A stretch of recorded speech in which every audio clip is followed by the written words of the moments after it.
Bem-vindo aqui para mais um vídeo que nós vamos conversar sobre a nossa bolsa de valores.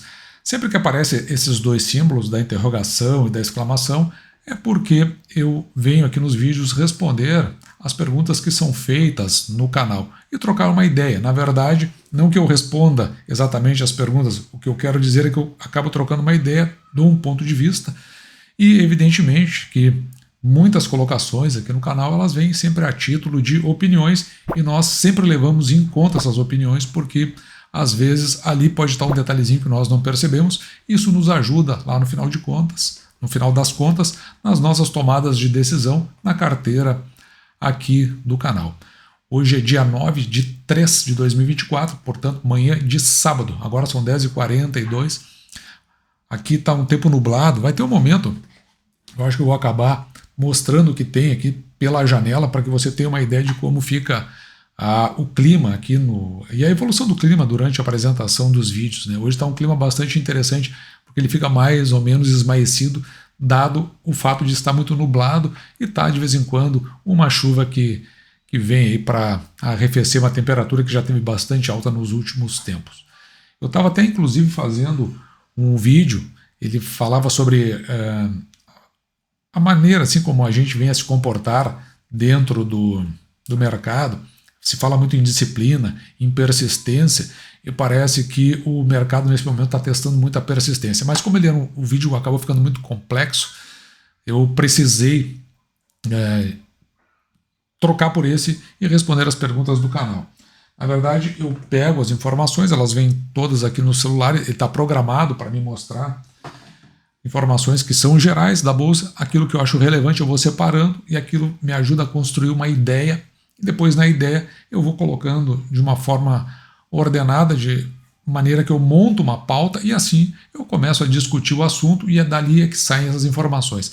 Normalmente leva de 2 a 4 horas para fazer a estrutura e depois em torno de 50 minutos a 1 hora para gerar um vídeo de 20 minutos aproximadamente. Só para você ter uma ideia, né, do que como essas coisas são construídas. E o próximo vídeo eu vou falar então sobre disciplina e persistência. Provavelmente deva lançar esse vídeo amanhã.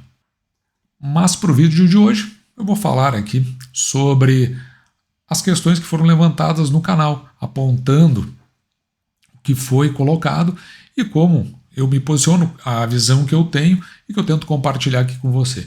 Mas eu vou pegar esta colocação aqui do Save UE6U. Ele coloca o seguinte, ó: podia fazer um vídeo sobre aqueles bancos com baixo free float, como o BIS e o BASA. Eu já falei sobre isso, tem vídeo aqui no canal. O que acontece? Eu estou evitando de avançar sobre análises desses tipos de empresas, inclusive até eu pretendo, com o passar do tempo, me restringir mais àquelas que fazem parte da carteira do canal, porque o que interessa aqui não é o que eu acho, mas o método que eu utilizo até chegar numa concepção sobre as empresas. Isso porque eles ficam muito difusos e o que acontece é que eu não capto muita audiência sobre isso. Eu tenho captado mais sobre perguntas e respostas e mais quando eu faço análises de notícias no geral e tento cruzar isso com as decisões que eu acabo tomando. Então não adianta colocar vídeo de baixa audiência, porque lá no final das contas ele não levanta e não impulsiona o canal. Aqui no caso, o Fábio Máximo, trocando então de assunto, ele diz o seguinte, ó: quando você deixa uma ordem no VAC, é válida até cancelar. VAC é válido até cancelar. O dinheiro fica parado onde? Na conta corrente da corretora ou investido num Tesouro Selic. Eu utilizo, aqui a corretora dele, né, a Clear, mas não sei se deixar investido no Tesouro Selic, eles retiram de forma automática. Então, vou tentar responder de forma mais ampla isso aqui. Na realidade, o que acontece? Quando você investe, por exemplo, numa renda fixa, normalmente, aqui no caso o Tesouro Selic, a liquidação para você vai ser no dia que você está mais um. Então você vai pedir para dar a baixa ou descer o dinheiro para sua conta e isso vai acontecer no dia seguinte, conforme o valor de face do dia que você está. Então, a ordem do VAC não pode estar vinculada quando você tem uma liquidez que seja D+1. Eu não conheço nenhuma corretora que ela tenha um CDB que é baixa imediata. Não conheço nenhuma. Talvez exista alguma, eu realmente não conheço. Todas as que eu sei, quando fala em liquidez diária, está falando em D+1. De tudo que eu conheço, apenas os bancos operam, em alguns casos, com liquidez imediata. Por exemplo, o Banco do Estado do Rio Grande do Sul lançou um produto que o dinheiro que você está na conta, você autoriza que ele coloque no CDB, mas ele funciona a 0,7 do CDI, do DI, aliás, desculpa. Então veja que ele está abaixo, mas é um pouquinho melhor do que a poupança. Então fica lá, toda vez que você faz uma operação, a sua conta vai ficar negativa e ele baixa quando necessário. Esse negativo lá no Banrisul, você não vai pagar nada pelo tempo que ficar negativado, porque você tem o dinheiro aplicado, no caso, num CDB. Mas veja que é um CDB muito vantajoso para o banco e talvez nem tanto para você.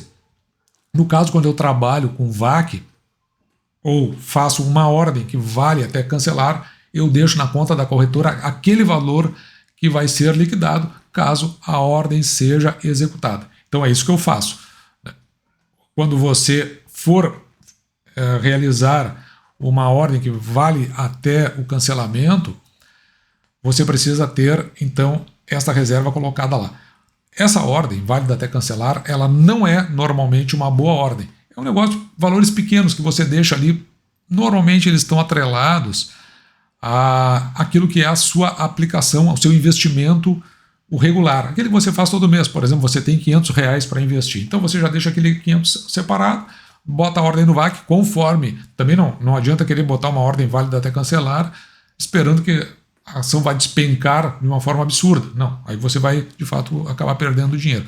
É quando você sabe que ela está indo na direção de baixar e você pensa assim, ela deve cair mais uns centavos aqui, 50 centavos, 60 centavos. Então você lança a ordem e fica ali no aguardo. Se não alcançar, você cancela a ordem e bota pelo valor que está acontecendo, desde que, claro, a ação esteja se oferecendo. Então é assim que eu tenho procedido aqui no canal, na carteira aberta. Não só na carteira aberta, eu também venho procedendo assim, no geral, na minha carteira particular.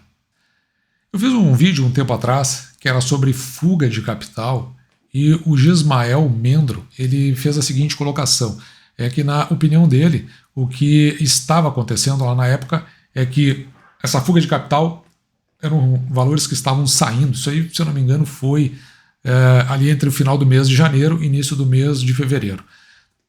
É que ele então entendia que tanto os gringos que ele fala aqui, né, o estrangeiro estava retirando seu recurso, quanto da mesma forma que também estavam retirando do seu recurso os institucionais. Eu já falei sobre os institucionais. São a Previ, os fundos de pensão privada, tem da Petrobras, tem o Postales, dos Correios, tem vários desses aí, que são os chamados institucionais, eles têm regras específicas para eles. Então ele entendia assim que os gringos estavam apenas realizando o lucro depois que a bolsa deu aquele rally lá no final. Para nós, segundo ele, né, pequenos investidores, ele entendia que isso como uma oportunidade de aportar nas empresas que fazem parte da carteira e melhorar as posições. Mas ele coloca como apenas uma humilde opinião e eu, no geral, concordo com isso que ele está dizendo. Tá? Isso aí no ponto de vista de que é uma oportunidade. Nesse aspecto eu concordo plenamente. Também aqui veio o Seizuna, ele coloca assim, concordo. A partir de agora deve ocorrer uma correção nos preços das ações. Em março, acredito que teremos boas oportunidades. Isso aqui foi em torno de um mês atrás. E o que eu tenho a dizer sobre isso é que eu tenho observado que a bolsa ela se estabilizou ali dentro de um patamar, dentro dos 130 mil. Agora, no dia de ontem, dia 9, ela deu uma boa queda, mas acontece que isso foi decorrente da Petrobras. Provavelmente vai sair um questionamento à CVM por movimentação atípica da Petrobras, principalmente por ordens no put e no call, e que aparentemente sugere que se sabia alguma coisa que poderia estar acontecendo em relação ao resultado e se apostou numa queda das ações. Isso é o que o mercado como um todo está comentando, não sei se isso procede ou não, mas provavelmente virá um questionamento da CVM para Petrobras por conta de uma movimentação atípica. Do meu ponto de vista, o que eu tenho visto? O mercado ele um pouco que se estabilizou dentro desse patamar e ele está encontrando a gente, quando isso aí ocorre, a gente diz que existe uma resistência para os valores atuais. Se eles procedem ou não, eu realmente não sei dizer, eu não consigo trazer aqui. Eu tenho uma posição, mas ela fica muito do ponto de vista de projeção e muito intuitiva, então eu não gosto de falar em termos de previsão. O que vai acontecer, eu não sei. Eu sei que ele chegou num patamar onde ele tem muita resistência para fazer essa ascensão. Não me parece razoável que ele tenha uma queda consubstancial, a não ser que tenha um fato novo. Então, com os números que estão aí, há quem diga que o conjunto das ações no Brasil elas estejam dentro de um patamar de ações, a nossa bolsa estaria barata. Eu não aposto também em investimentos estrangeiros, porque eu acho que quando o estrangeiro vem é apenas para caráter especulativo. Estava olhando os números do PIB, que ficou em 2,9 no ano passado, mas se a gente for pensar do ponto de vista da força bruta de capital fixo, ou seja, é aquilo que é colocado em termos de investimento e que vai gerar, de fato, o crescimento, ele na verdade ele perdeu 3%. Então, por conta disso, se avalia que o Brasil ele não tem essa propensão de crescimento. Então, quando o estrangeiro vem, ele vem com essa característica de colocar o recurso com fins meramente especulativos. Então, pode ser que aconteça aí de acordo com estar barato e não ter outras oportunidades fora do Brasil, que venha fazer aporte aqui no país e tenha essa oscilação para cima dentro da nossa Bolsa de Valores. Isso é uma possibilidade. A outra é que realmente se acabe verificando que não há uma evolução dentro do desenvolvimento do país, ou isso aí fica estabilizado ou tem uma queda bastante lenta, que aí sim eu acredito que venham as melhores oportunidades. Eu não aposto em nenhum dos dois, eu apenas considero as duas linhas, a gente chama isso de uma medida dialética, né? Uma posição dialética, as duas podem acontecer, então nós preparamos o capital, tanto para um fato quanto para o outro. Dentro do primeiro, digamos, que venha esse aporte com fim especulativo, então a gente faz um investimento mais contencioso. No segundo, nós temos uma reserva, então está a nossa reserva de oportunidades, que a gente faz uma colocação, ou seja, faz aportes de forma mais consistente e mais arrojada.